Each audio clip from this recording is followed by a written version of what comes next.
बिस्मिल्लाहिर्रहमानिर्रहीम अस्सलामु अलैकुम व्यूअर, हाज़िर हूँ एक नई वीडियो में एक नई रेसिपी के साथ। व्यूअर, आज की वीडियो में बयान करूँगा कि क्या रसूलुल्लाह सल्लल्लाहु अलैहि वसल्लम ने सुबह निहार मुँह पानी पीने से मना फरमाया है।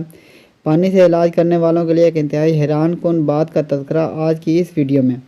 व्यूअर, रेमेडी बयान करने से पहले मेरी आपसे दरख्वास्त है कि अगर आप हमारे चैनल पर नए हैं तो हमारे चैनल को सब्सक्राइब कर दीजिए और साथ लगे बेल आइकन को प्रेस कर दीजिए ताकि हमारे आने वाली तमाम वीडियोज़ आप तक बर वक्त पहुँच सके। आपका बहुत बहुत शुक्रिया। सुबह उठते ही खाली पेट पानी पीने के हवाले से कदीम व जदीद तहकीकात मौजूद हैं, जिनके मुताबिक निहार मुँह पानी पिया जाए तो इससे सेहत पर अच्छे असरात मुरतब होते हैं। बहुत से मुसलमान इसके बरक्स सुबह खाली पेट पानी पीना जायज़ नहीं समझते, क्योंकि इनके मुताबिक अल्लाह पाक के रसूल सल्लल्लाहु अलैहि वसल्लम ने निहार मुँह पानी पीने सेहत के लिए नुकसानदेह बताया है। इस हदीस मुबारक में निहार मुँह पानी पीने से मना किया गया है, क्योंकि इससे जिस्मानी क़ुव्वत में कमी वाक़ हो जाती है। मुमताज़ आलम दीन शबीर अहमद कादरी का इस हदीस के हवाले से कहना है कि जिस हदीस में निहार मुँह पानी पीने से जिस्मानी ताकत कम होने का जिक्र किया गया है, इस हदीस की अपनी हैसियत भी मुहद्दिसीन के यहाँ महल नज़र है।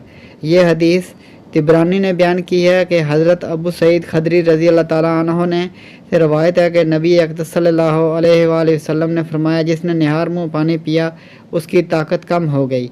इस रवायत की सनद में ज़ैद बिन असलम और उनका बेटा अब्दुर्रहमान दोनों ही बहुत कमज़ोर रावी बयान किए जाते हैं, जिनकी तरफ इमाम तिबरानी ने रवायत के बाद ख़ुद भी इशारा किया है। अगर हदीस पर एतमाद कर भी लिया जाए तो इसमें निहार मुँह पानी पीने की ममानियत का तो हुक्म नहीं है।